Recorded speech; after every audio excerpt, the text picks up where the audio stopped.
मन में बहुत दिनों से है जिसको मैं सोचता हूँ कि हम समझें, और आजकल हमारे समाज में एक शब्द खूब चलता है। वो शब्द अंग्रेजी का है, ग्रीक परंपरा से उठा हुआ शब्द है जिसको बोलते हैं नार्सिसिज्म। आप सोचेंगे ये क्या शब्द हुआ? आप में से कई लोगों ने शायद ना सुना हो ये शब्द, पहली बार सुन रहे होंगे। आज की क्लास जितनी जरूरी आपके लिए है, आप लोगों की तो उम्र लगभग 22-23 से मतलब 20-22 से लेके 30-35 के बीच में होगी। आपके लिए तो है ही जरूरी, लेकिन ये आपके लिए और जरूरी होने वाला है आज से 10 साल के बाद, जब आपके छोटे बच्चे होंगे। कुछ के तो होंगे, बाकी जो बाद में पेरेंट्स बनेंगे। बड़ा आसान लगता है पेरेंट होना, जबकि बहुत मुश्किल काम है। आपको बच्चा IIT करेगा या नहीं, MBBS करेगा या नहीं, ये बहुत छोटी बात है। कर लेगा तो अच्छी बात है, ना करे तो कोई बुरी बात नहीं, सामान्य सी बात है। पर आपकी संतान, आपका बेटा या आपकी बेटी एक कायदे का इंसान बनेगा या नहीं, ये ज्यादा बड़ी बात है। और कायदे का इंसान बनाना पेरेंट्स की प्राथमिक जिम्मेदारी है, इसमें हम से अधिकांश लोग पूर्णतः सफल नहीं होते। मैं भी शायद नहीं हो पाऊँ, मतलब मैं ये दावा नहीं कर रहा कि मैं तो बहुत महान हूँ और आप थोड़ा सीखें। हम सबकी वो स्थिति है, हम सबकी वो समस्या है। तो जिन चीजों से बचाना जरूरी है अपने बच्चों को, उनमें से एक समस्या का नाम है नार्सिसिज्म। नार्सिसिज्म के लिए हिंदी का एक शब्द होता है जो उसके काफी नजदीक है, उसे कह सकते हैं आत्ममुग्धता। तब शायद आपको लगेगा अच्छा ये बात है, अब समझ में आ रही बात।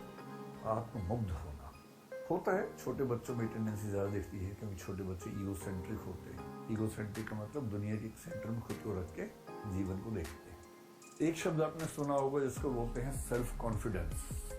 और आप ये भी जानते हैं कि हर पेरेंट्स चाहते हैं कि उनके बच्चों में आत्मविश्वास होना चाहिए। ठीक भी है, आत्मविश्वास होना भी चाहिए। कई बार ये समझ नहीं आता कि आत्मविश्वास की रेखा कहाँ खत्म होती है और आत्ममुग्धता कहाँ से शुरू हो जाती है। जैसे कुछ लोग कहते हैं कि दोस्ती और प्यार के बीच की रेखा बहुत पतली होती है, पता नहीं चलता कब आप उछल के वहां पहुंच जाते हैं। ऐसी प्रतिस्पर्धा और दुश्मनी, कॉम्पिटिशन और राइवलरी के बीच की रेखा बहुत पतली होती है। ऐसे ही धर्म और सांप्रदायिकता के बीच की रेखा बहुत पतली है। अब कब तक धार्मिक थे, कब सांप्रदायिक हो गए, पता नहीं चलता है।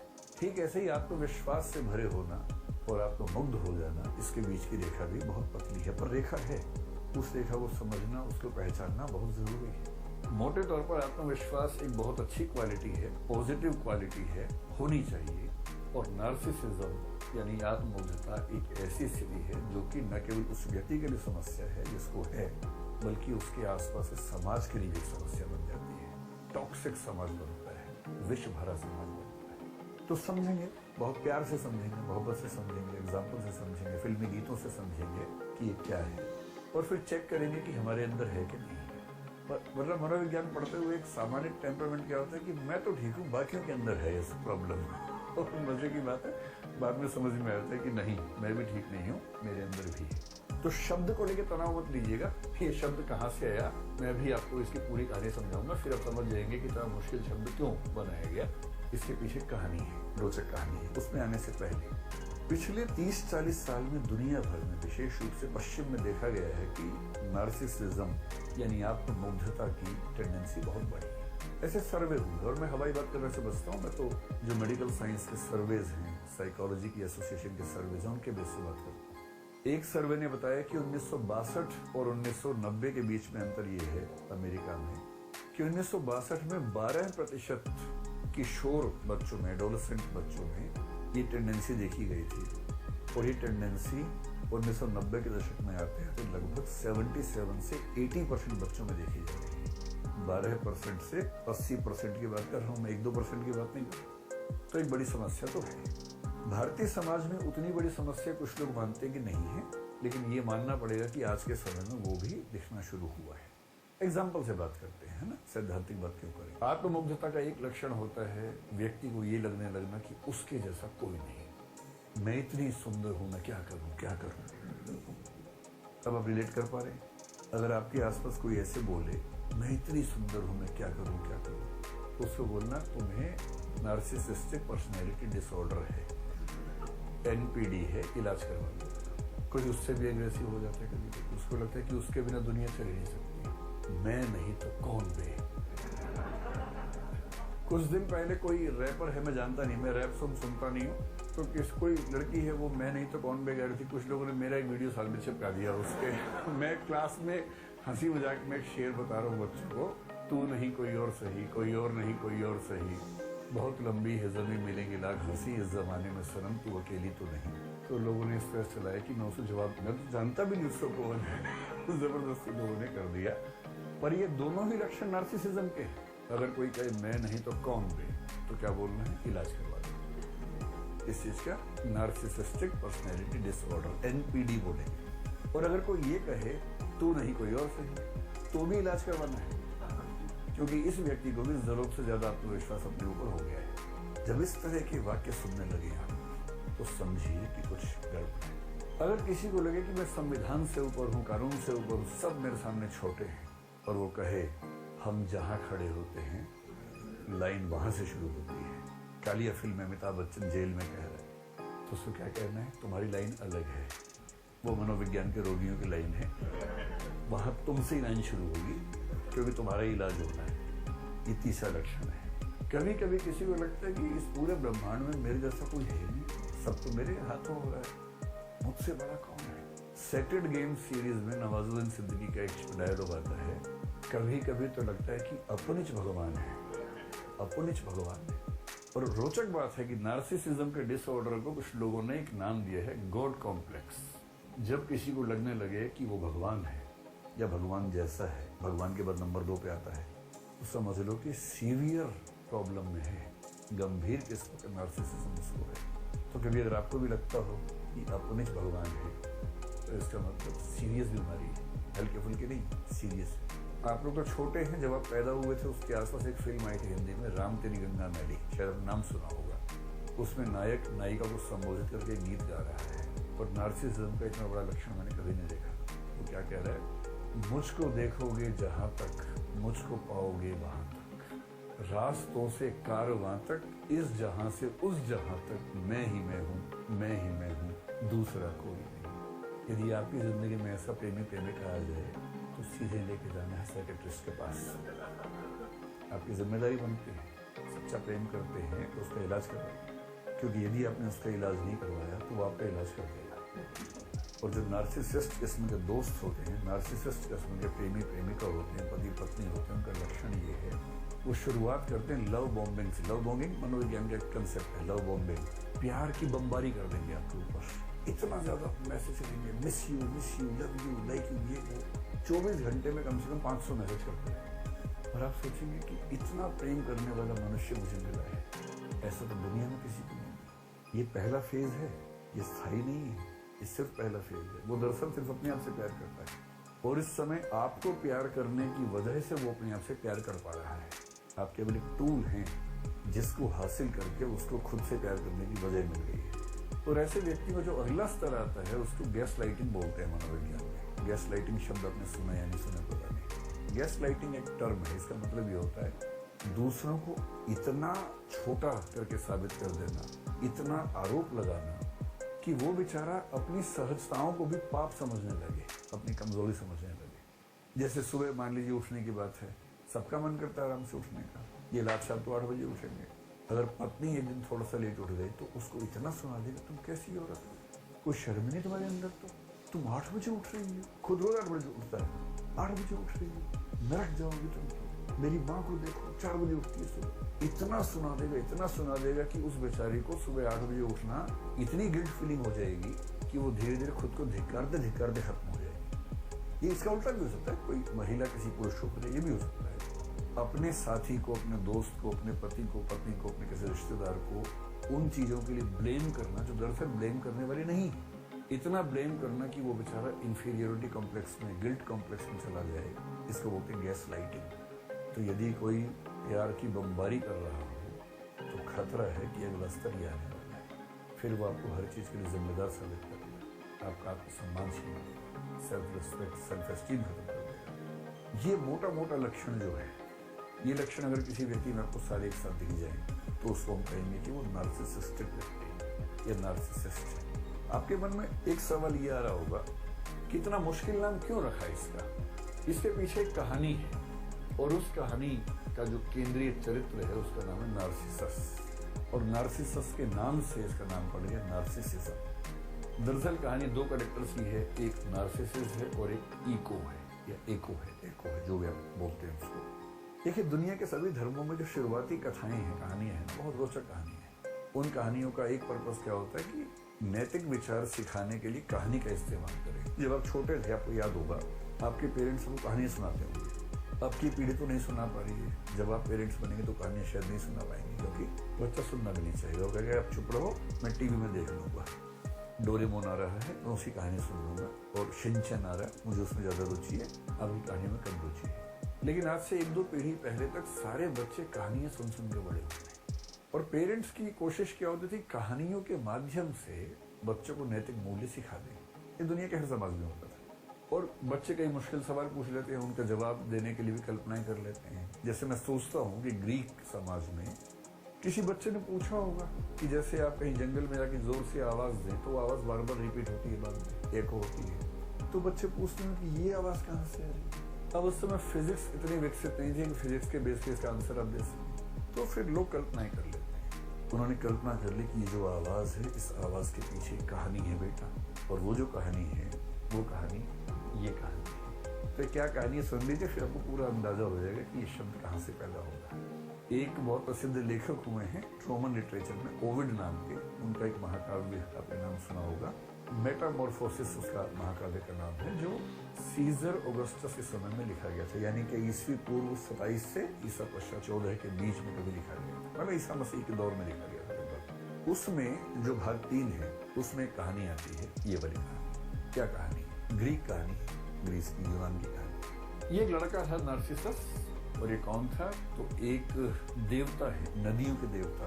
इसमें जैसे हमारे यहाँ होता है ना कि वर्षा के देवता, सूर्य देवता, चंद्र देवता, वहां भी खूब देवता माने जाते थे उस समय। तो जो नदियों के देवता थे, सिफिसस बोलते थे उनको, और साथ में एक अप्सरा थी। अप्सरा शब्द यहाँ भी खूब चलता है ना, हमारे मेनका को अप्सरा मानेंगे। और कौन अप्सरा है?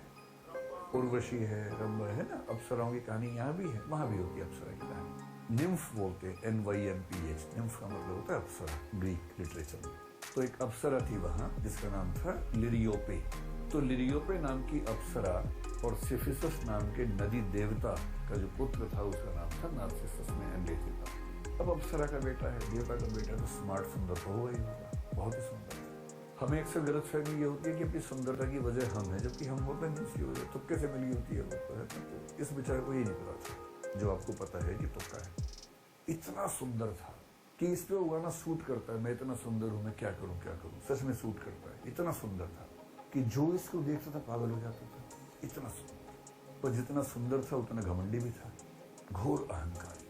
अब कई लड़कियां इसको प्रपोज करती थी। भाई, अगर कोई आपको प्रपोज करे, मान लीजिए, और आप नहीं पसंद करते, तो कायदे से, विनम्रता से, डिसेंसी के साथ मना कर सकते हैं। सबसे अच्छा तरीका आप ये कहें कि मैं माफी चाहता हूँ, मैं पहले से कहीं जबान दे चुका हूँ, वायदा कर चुका हूँ। बेशक ना दियो, कम से कम उसका अपमान तो नहीं होगा, सम्मान के साथ मना कर दीजिए। पर कुछ लोगों से मजा नहीं आता, उनको मजा आता है नीचा दिखाने में। कोई आपके पास आके बोले कि आप मुझे अच्छे लगते हैं, आप बोले तू शीशा देखा कभी? अरे भाई, अपनी औकात में रह के सपने देखा कर। अजीब हाल है, भिखारी कहीं का। अब ये क्या तरीका वो मना करने का? अरे मना ही करना है तो कायदे से मना कीजिए ना। आपका जीवन आपकी संपत्ति है, समझ में आ गया। आप अपनी पसंद का व्यक्ति चुनेंगे, समझ में आता है। पर आप किसी का भी अपमान करते चलेंगे तो सही बात नहीं है। इस घमंडी लड़के को इस बात का एहसास नहीं था, खूब अपमान करता था। किसी लड़की ने आके बोला, उसको इतना नीचा दिखाता था, तू अपना मुंह दे, कैसी है तू, ये है वो है। पर लड़कियां बेचारी उसके बाद जीना भूल जाती थी कि इतना अपमान करते हैं, जिसका घूट भी। अच्छा, एक कहानी पढ़ के लगता है कि उस समय के ग्रीक समाज में शायद होमोसेक्सुअल रिलेशनशिप को लेकर भी बहुत तनाव नहीं था। क्योंकि कहानी में ये भी आता है कि वही लड़का भी इस पे दीवाना हो गया था। वो लड़का बोला कि तलवार, मतलब वो आया उसके पास कि मैं अपनी जान दे सकता हूँ, मैं कुछ भी कर सकता हूँ, मैं चाहता हूँ आपके साथ जीना। तो उसने कहा जान दे सकता तो जान दे दे। वो अवाक रह गया, उसे तलवार निकाल के दी कि ले जान दे दे भाई, इतना ही शौक है। उसने सच में अपनी गर्दन काट दी और मरने से पहले भगवान से प्रार्थना की कि इस आदमी को सबक सिखाना कि जितना नीचा दिखाता सब लोग। पर इसको एहसास था नहीं इस बात का। उसी समय एक और लड़की थी, वो लड़की एक अप्सरा थी बेसिकली, उसका नाम था एको या इको कह लीजिए। खूब अच्छा बोलती थी, बहुत सुंदर थी।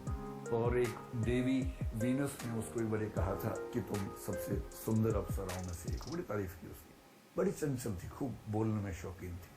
एक बार इसने क्या किया कि देवताओं के एक देवता वहां बृहस्पति नाम के, जुपिटर जिनको हम बोलते हैं, जुपिटर के साथ एक खेल कर दिया। जुपिटर की पत्नी जूनो, उसको क्या कर दिया, आजकल की भाषा में क्या बोलेंगे उसको, वो जो सोशल मीडिया में दिखता है, प्रैंक, हाँ प्रैंक कर दिया उसके साथ, प्रैंक कर दिया। तो जूनो को गलत फहमी पैदा कर दी कि उसका पति बाजार गया हुआ, जबकि वो गया नहीं हुआ था। और जूनो गुस्से वाली थी, चिढ़ गई, तो मेरे साथ प्रैंक करेगी, मैं तुझे श्राप देती हूँ। तो श्राप यहाँ नहीं होता, वहां भी होता था श्राप, हर जगह होता है। मैं तुझे श्राप देती हूँ। श्राप क्या कि 2 श्राप दे दिए। पहला, तू अपनी ओर से कोई भी वाक्य बोल ही नहीं पाएगी, और दूसरा, अगर किसी और ने कोई वाक्य बोला होगा तो तू केवल उस वाक्य के अंतिम कुछ शब्दों को ही दोहरा पाएगी। इको ऐसे ही होती है ना, तो पूरा इको की कहानी बना दी है। अब तू अपनी ओर से कोई नया वाक्य नहीं बोल सकती, और जो वाक्य बोला गया है उसके अंत के कुछ शब्दों को दोहरा सकती है। इतना ही बोलने का अधिकार तेरे पास है। उसके बाद से बेचारे सोचिए, इतनी सुंदर योग्य युवती थी, वो बेचारी बोल नहीं पाती। खैर, जिंदगी जी रही थी किसी तरह से। एक दिन नार्सिसस अपने दोस्तों के साथ शिकार खेलता हुआ जंगल में गया, और जब जंगल में गया तो बाई चांस ऐसा हुआ कि ये अलग हो गया, इसके दोस्त कहीं चले गए, गुम हो गया। अब ये अकेला घूम रहा जंगल में, वही इको घूम रही थी, उसने इसको देखा, वो भी दीवानी हो गई इसकी, मतलब पागल हो गई एकदम। कितना सुंदर था, वो भी अप्सरा है, कम नहीं है, ये तो अप्सरा का पुत्र है, देवता का पुत्र है। अब वो दीवानी बन के पीछे घूम रही है, सामने नहीं आ रही है। अच्छा, इसको एहसास हो रहा कोई है आसपास, पेड़ों की आवाज से, पत्तों की आवाज से। तो उसने कौन है, उसने क्या कहा कौन है, क्योंकि बोल नहीं सकती। लगा ऐसी पहली कोई खेल का बच्चा। फिर इसने कहा सामने आओ, उसने कहा सामने आओ। तब इसने कहा भाई इतना छुपने क्या जरूरत है, हमें एक दूसरे से बात करनी चाहिए। तो उसने जवाब आया बात करनी चाहिए। फिर थोड़ी देर के बाद वो सामने आ गई, और वो प्रेम में ऐसी दीवानी थी कि सीधे फिल्मी अंदाज से दौड़ी उसके पास गई गले मिलने की, ऐसी दीवानी हो गई, क्योंकि उसको लगा था कि बात बढ़िया चल रही है। उस उम्मीद में भाग गई, और जैसी पास आई तो उसने यूं कहा रुको, दूर, ठीक ठीक। फिर बोला कि इससे पहले मैं मर जाना पसंद करूंगा, बजाय ये कि तुम मेरे शरीर का आनंद लो। वो बेचारी को क्या बोले, तुम मेरे शरीर का आनंद लो। बात और बिगड़ गई। और ये वाक्य जैसी उसके मुंह से निकला, उसको खुद इतनी शर्मिंदगी हुई अपने ऊपर, रोती हुई खून के आंसू रोती वहां से भागी, और इसे धिक्कार के भगा दिया। स्पर्निंग बोलते हैं अंग्रेजी में, धिक्कार करके भगा दिया। इतनी औकात देखा, मुंह देखा। जब वो रोती हुई गई तो उसकी सहेलियां जो थी अप्सराएं, वो चली गई एक देवी के पास, नेमेसिस नाम था उन देवी का। ग्रीक लिटरेचर में नेमेसिस का मतलब है रिवेंज की देवी, प्रतिशोध की देवी। प्रतिशोध की भी एक देवी होती है। इस सहेलियां गई, उन्होंने देखो ये जो लड़का है ना बहुत बदतमीज है, इसने हमारे सहेली का दिल दुखाया है। पहले कितने लोगों का दिल दुखा चुका है, कितने लोग तो बेचारे जान दे चुके हैं, अब प्रतिशोध जरूरत से। तो देवी ने कहा अच्छा ठीक है, इसका अकाउंट शुरू करते हैं। और फिर एक दिन ये फिर से शिकार करने गया, तो देवी ने एक जाल बनाया इसके लिए, नेमेसिस ने। और इसको प्यास लगी बहुत जोर से। पानी ढूंढते ढूंढते जब आगे बढ़ा, वहां एक पूल था, तालाब समझिए, सुंदर सा तालाब था। पर तालाब इस तरह से बना हुआ था कि उसमें कुछ कदम रख के, मैंने तालाब समझ लीजिए कि इस तरह का तालाब था। ये संभव नहीं था कि अब इसमें 2 कदम चले जाए, बहुत गहरा तालाब था।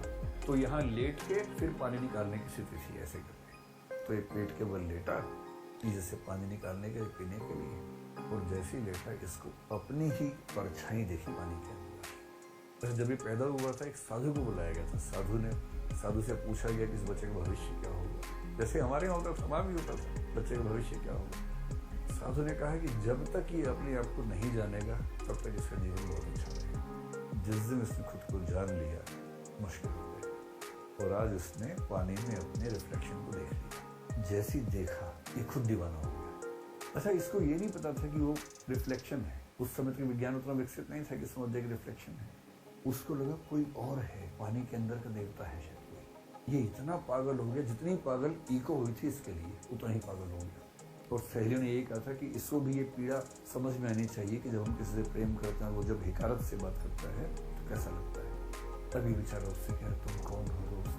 जवाब नहीं। मजे की बात है, एक लड़के से ही कह रहे हैं, और ग्रीक लिटरेचर में इस बात को लेकर तनाव नहीं है उसका। ये फिर कह रहे कि मैं तुमसे मिलना चाहता हूँ। जवाब ही नहीं। खूब रिक्वेस्ट कर करके मर गया, जवाब ही नहीं आता था अंदर। अब ने बोला कि अगर तुमने मुझे जवाब नहीं दिया तो इस जीवन का लाभ ही क्या है। और पीछे पेड़ के पीछे खड़ी होकर सुन रही देखो, उसको खुशी हो रही है कि आज इसे समझ में आएगा। और अंत में इसने तय किया कि अगर मैं इसके साथ जीवन नहीं गुजार सकता हूँ तो ये जीवन बेकार है, और उसने अपने जीवन को समाप्त कर लिया। और अंतिम वाक्य क्या बोला, अलविदा, फेयरवेल। और पीछे से इको ने क्या कहा, अलविदा, ये खत्म हो गया, आत्ममुग्धता में खत्म हो गया, अपनी ही सुंदरता को नहीं झेल पाया। इको तो अप्सरा थी, तो शाश्वत थी, मॉर्टल नहीं थी, इमॉर्टल थी। लेकिन फिर एक कहानी बढ़ाई गई कि उसका शरीर खत्म हो गया, उसकी हड्डियां बन गई पत्थरों की तरह से, लेकिन उसकी आवाज बची रही। और आज भी दुनिया में जब कोई कुछ बोलता है तो पीछे कुछ शब्द रिपीट हो तो समझ लो कि इको नाम की देवी वहां पर मौजूद है। ये है नार्सिसस नाम के बहुत सुंदर किंतु बहुत ही घमंडी आदमी की कहानी। और ये हमेशा ध्यान रखना है कि यदि आप चार लोगों के साथ बदतमीजी से बात करते हैं तो कभी ना कभी कोई